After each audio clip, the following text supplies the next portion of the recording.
Yes, I'd like to start discussing a little bit about how I got started with my teacher, Vardan Ovsepian, whom I was very fortunate to have discovered after I moved to Maine in late 2004. I heard him on Rich Tozer's program up in Bangor Friday night, and I was really interested in his style, and I was at a point in my own playing where I felt very kind of stuck and like I was stagnating, and I just wondered maybe I should, have some lessons with him. And so I managed to, fortunately, coincidentally, there was a concert that he performed at the old Portland Conservatory down in Free Street, and I went to that, and it was just with sax and piano, and I discussed the possibility of lessons. He was teaching, as it turns out, at the Musical Suite in Newburyport, where I'm from, and I had no idea there was even a music school there, and he had been there for years after he graduated from Berkeley.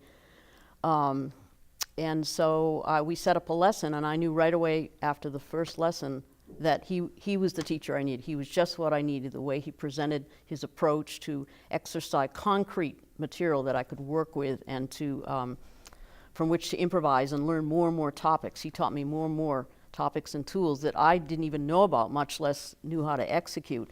So I stayed with him. I went down there religiously every few weeks, and as my toolbox grew, I realized that I could start composing. I'd never even thought. I entertained that idea. So I started writing short little pieces with certain topics in mind. And a typical jazz, he is solely a jazz pianist and a composer, and the jazz format, as I was hearing more and more music composed by jazz composers, was something you write a certain amount and then up to point, and then you extract so many measures of whatever chord changes you want to improvise over, and then as your trio or whatever your group is improvises over those chord changes, and then you go back to the head or the written part. So that's what I started doing, and as I got more involved with that, I realized that I wanted to set up an annual concert series, and this is what I want to talk about next, is that I had to decide on instrumentation, and I wanted to use, I called it chamber jazz. Chamber jazz was becoming more popular. I'd been on an album in Philadelphia with my bassist at the time, who was kind of, it wasn't the beginning of chamber jazz, but he really kind of got it going in Philadelphia. And so the idea was to have at least one string player, which I chose from here, Portland, a cellist, which is my favorite instrument, actually, Ben Noyce, and my sister on flute, who was really kind of the core, she and the drummer were the core of the group, really. She was my mainstay. She had just moved from Columbus, Ohio, back to Newburyport, and she had a lot of experience, very accomplished classical flutist. And even in Columbus, she started a whole series of concerts of music by contemporary living female composers of different categories. And so she had all this experience in programming, and her interpretive skills were very good with my music, because my music was not typical 8-bar phrases and or 4/4 meter or anything like that. It was a whole mix of a lot of things, and so, but she helped me decide actually when I could, where one of my phrases started, where it ended, how to interpret it. So she continued throughout the series, which then began in 2012, and by the late 2012, I had arranged a concert in Newburyport with the Congregational Church, which had a nice little venue, kind of a cafe setting. Not such a great piano, and the reflective surfaces were a little too much, so the recording wasn't as good as it could have been. But anyway, that was my start with my concerts, and it was all my compositions. I had, I think, at least 14 of them, or 12 to 14 of them together by then, for different combinations. I had flute, cello, me piano, and bass and drums, and some actually were charts, just jazz charts with the melody and the chords. And so that was a trio, piano, bass, and drums, and the rest were for the quintet or maybe another combination of those instruments. So then what happened really was a wonderful coincidence that the family piano, which we had inherited from my mother, had been moved to Ohio. And when my sister moved back from Ohio to Newburyport, she brought the piano back within that year. She got the piano moved, and we got it into the Unitarian Parish Hall, which is where we grew up, my parents' church. And that was just the perfect setting. I mean, a perfect venue. I loved the piano. We had a really good agreement with the church on that, and so I got to use it as much as I wanted, really. So from starting 2013, all the concerts took place there. And my compositional concepts, how I started writing what my style as it sort of emerges slowly, I guess. Sort of minimalistic, which sort of what Vardan, that was a lot of what Vardan's music was, in the sense, my sense, it was that I'm harmony based. I don't hear melodies. I take like one chord or maybe a series of chords, and I write a sequence, or I change one note of each chord and see where my ear takes me. And it could be any number of measures, as I said.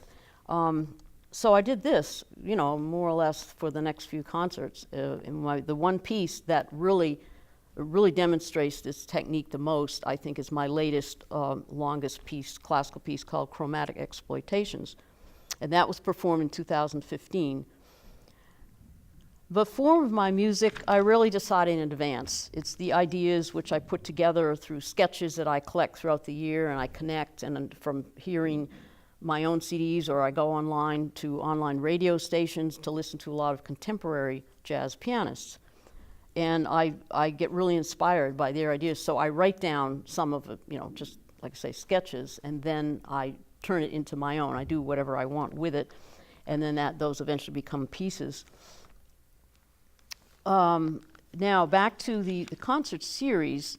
When this started, it became my passion. It's just what I live for. I mean, every year I devoted each year. That was my top priority every year, up through this past concert in November. However, I did change personnel. As I said, Lee and my drummer Phil were the core group. But after 2 years with cellist Ben Noyce, I changed to another cellist, Shannon Allen. And the bassist, I chose a different bassist every year. Up until 2015, I found out, I just decided to email him, the famous John Lockwood, Berkeley's best bassist, most in demand, if he was willing to play one of my concerts, and he was, and I was really thrilled. So I've had him for the 2015 and 16 concerts, and I just wanted to read a little, the bios in the program notes, but what was left out was his highlights, career highlights with famous performers, jazz performers, internationally known: Gary Burton, Eddie Harris, Johnny Hartman, Joe Henderson, Freddie Hubbard, David Liebman, Joe Pass, Danilo Perez, Pharoah Sanders, Clark Terry, Kenny Werner, James Williams, the late James Williams. So I was very thrilled to have him the past 2 years.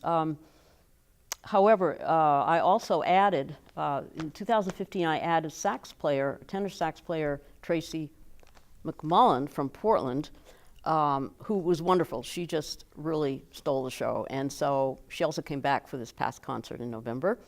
And she also played soprano sax. And I decided to drop cello out. So it was so we had a sextet in 2015 with the cello, and then I dropped the cello for 2016. I just want to discuss a little about my releases, my live recordings. The 2012 concert is on DVD. I have those. The sound was synced up with the video done by Reggie Osborne. And 2013 concert was, I called it Floating on Waves, because I wrote a piece called Floating on Waves, and I thought the title track would be a good name. That is on CD Baby. Then the 2014 concert and 15, I signed up with Parma, the recording company there in Northampton, New Hampshire. They're a parent company for 3 labels, Ravello, Nirvana, and Big Round Records, which is what I'm on. That's more of the people that are not fringe, but just more not straight, narrow classical or all the various the genres in classical. So I'm on BigRoundRecords.com, and what Parma does, they allow you, they give you a web page, and it's called Enhanced Content. So I posted scores, the videos from all my concerts were videoed, and they're all on YouTube. And so I could include any of those, and photos from way back. They go way back to 1998 for my debut release, Nature Girl. That was a studio recording. So I had, again, it was 2015, 14 and 15, I had the 2 albums with Parma. The 2015 concert was called A Sinister Endeavor, and it's only digital release through the digital partners, iTunes, Amazon, Spotify. And the 2015 release, Going Home, retrospective, which is mostly digital release. However, we had had them press 300 promo CDs to really for promo purposes. They kept 200, and they send out to. They have hundreds of contacts for publishers and reviewers and radio stations. And then also on those web pages for those 2 albums are key points and highlights about my music, and sample SoundCloud tracks for each, and that Chromatic Exploitations was the one for 14 and 2015. So. And 14 was an arrangement I did of a famous tune by Steve Swallow called Ladies in Mercedes. And I just would like to add, to finally finish up with the fact that I'm kind of done with the concert series, at least for a while, 2 or 3 years maybe. I feel the need to go in new directions, which includes trying to get some of my music published, which I will be submitting the requirements. It means PDFs, MP3s, recommendations to American Composers Alliance in New York, and see what they have to say. So that'll involve a lot of time and work behind the scenes. And after that, I would like to rejoin Chamber Music America and apply for some commissions, which would, if I ever receive one, either jazz and or classical, would mean some performances, and they send you however many thousand for your players, and you have to do 3 performances. So that's all yet to be seen. And also, every year, it became so tedious, all my prep work, with notating scores. Sometimes I didn't know if I could finish it. Mistakes on the finale program, whatever. It was just became, a culmination of 5 years. It's just, that's enough. And at the same time of working on each upcoming concert, I had to go over with Parma the previous years, for that release.